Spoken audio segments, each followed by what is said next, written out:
ಶಿವಾಜಿ ಮೆರವಣಿಗೆ ಮೇಲೆ ಕಲ್ಲು ತೂರಿದ ಪ್ರಕರಣವನ್ನ ಘಟನೆಯನ್ನ ವಿರೋಧಿಸಿ ಹಿಂದೂ ಜಾಗರಣ ವೇದಿಕೆಯಿಂದ ಪ್ರತಿಭಟನೆಯನ್ನ ನಡೆಸಲಾಗ್ತಾ ಇದೆ. ದಾವಣಗೆರೆಯ ಜಯದೇವ ಸರ್ಕಲ್ನಲ್ಲಿ ಪ್ರೊಟೆಸ್ಟ್ ಅನ್ನು ನಡೆಸಿದ್ದಾರೆ. ಹಿಂದೂ ಜಾಗರಣ ವೇದಿಕೆ ಕಲ್ಲು ತೂರಾಟ ಮಾಡಿದ ಕಿಡಿಗೇಡಿಗಳಿಗೆ ಕಠಿಣ ಶಿಕ್ಷೆಯನ್ನ ವಿಧಿಸಬೇಕು, ಕಠಿಣ ಶಿಕ್ಷೆ ನೀಡಬೇಕು. ಮಸೀದಿಯ ಕಮಿಟಿ ಅಧ್ಯಕ್ಷ ಮೌಲ್ವಿ ಮೇಲೆ ಪ್ರಕರಣ ದಾಖಲಿಸಬೇಕು. ಸರ್ಕಾರದ ವಿರುದ್ಧ ಧಿಕ್ಕಾರವನ್ನ ಕೂಗಿ ಆಕ್ರೋಶವನ್ನ ವ್ಯಕ್ತಪಡಿಸಿದ್ದಾರೆ ಕಾರ್ಯಕರ್ತರು. ಯಾಕಂತ ಹೇಳಿದ್ರೆ ಇದೇ ಮೊದಲ ಸರಿ, ಇದೇ ಎರಡನೇ ಸರಿ ಅಲ್ಲ, ಬಹಳಷ್ಟು ಬಾರಿ ಇಂಥದೇ ಪ್ರಕರಣಗಳು ಪದೇ ಪದೇ ನಮ್ಮ ಧಾರ್ಮಿಕ ಭಾವನೆಗಳಿಗೆ ಧಕ್ಕೆ ತರುವಂಥ ಕೆಲಸ ಅಥವಾ ನಮ್ಮ ಭಾವನೆಗಳಿಗೆ ಧಕ್ಕೆ ತರುವಂಥ ಕೆಲಸಗಳಾಗ್ತಾನೆ ಇದೆಯಲ್ಲ, ಇದಕ್ಕೆ ಸೂಕ್ತವಾದ ಕಡಿವಾಣ ಹಾಕಬೇಕು.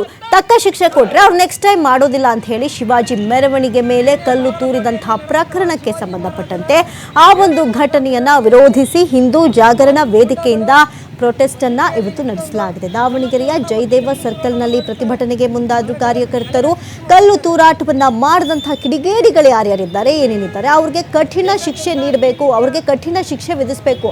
ಆಗ ಮಾತ್ರ ಮುಂದೆ ಇಂಥ ಘಟನೆಗಳು ನಡೆಯೋದಕ್ಕೆ ಸಾಧ್ಯವಿಲ್ಲ ಅಂತ ಹೇಳಿ, ಜೊತೆಗೆ ಮಸೀದಿಯ ಕಮಿಟಿ ಅಧ್ಯಕ್ಷ ಏನಿರ್ತಾರೆ, ಮೌಲ್ವಿ ಏನಿರ್ತಾರೆ, ಅವ್ರ ಮೇಲೆ ಪ್ರಕರಣ ದಾಖಲಿಸಬೇಕು.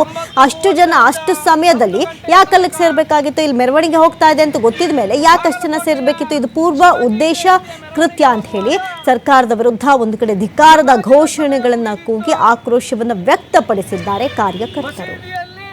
ಯಾವತ್ತೂ ಸಹ ಯಾರು ಇಲ್ಲದ ಮೌಲ್ಯವನ್ನು ಹೊರತಾಗಿ ಇನ್ಯಾರು ಇರದ ಸಮಯ ಅದು.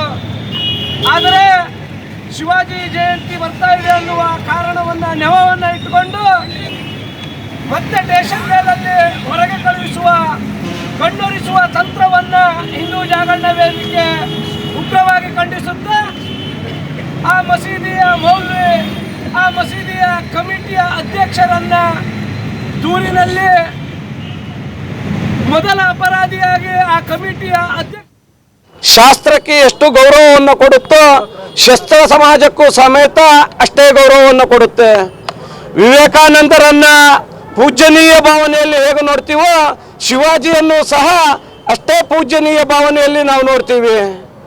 ಶಿವಾಜಿ ಮಹಾರಾಜರ ಮೆರವಣಿಗೆಯನ್ನು ಹೋಗುವಾಗ, ಅವರ ಜಯಂತಿಯ ಮೆರವಣಿಗೆಯನ್ನು ಹೋಗುವಾಗ ಯಾವುದೇ ಮುಸಲ್ಮಾನ ಪ್ರಾರ್ಥನೆ ಇಲ್ಲದ ಸಮಯದಲ್ಲಿ ರಾತ್ರಿ 9:30ಯಿಂದ 10 ಗಂಟೆಯ ಕಾಲಾವಕಾಶದಲ್ಲಿ ಆ ಮಸೀದಿಯ ಮುಂದೆ ಕಲ್ಲನ್ನು ಮತ್ತು ಚಪ್ಪಲಿಯನ್ನು ತೂರ್ತಾರೆ ಅಂತಾದರೆ ಆ ಮಸೀದಿಯ ಆಡಳಿತ ಎಷ್ಟು ಕೋಮು ವಿಷ ಬೀಜವನ್ನು ಬಿತ್ತುತ್ತಾ ಇರಬಹುದು ಅನ್ನೋದನ್ನು ಯೋಚನೆ ಮಾಡಬೇಕು.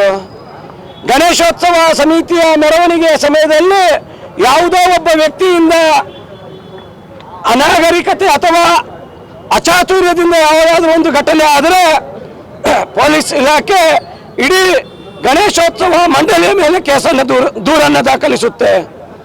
ಆದರೆ ಈ ಮಸೀದಿಯಲ್ಲಿ ಘಟನೆ ಆಗುತ್ತೆ, ಮಸೀದಿಯ ಆಡಳಿತ ಮಂಡಳಿಯ ಮೇಲೆ ದೂರನ್ನು ಯಾಕೆ ದಾಖಲಿಸೋದಿಲ್ಲ? ಆ ಮಸೀದಿಯ ಮೌಲ್ವಿಯ ಮೇಲೆ ಯಾಕೆ ದೂರನ್ನು ದಾಖಲಿಸೋದಿಲ್ಲ? ಈಗ ತಾನೇ ನೀವೆಲ್ಲ ಗಮನಿಸಿರಬಹುದು, ಹಿಂದೂ ಸಮಾಜ ಶಾಸ್ತ್ರಕ್ಕೆ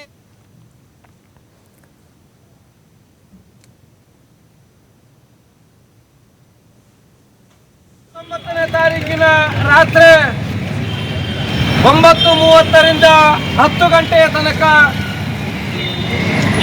ಬಾಗಲಕೋಟೆಯ ಶಿವಾಜಿ ಜಯಂತಿಯ ಮೆರವಣಿಗೆ ಹೋಗುವಾಗ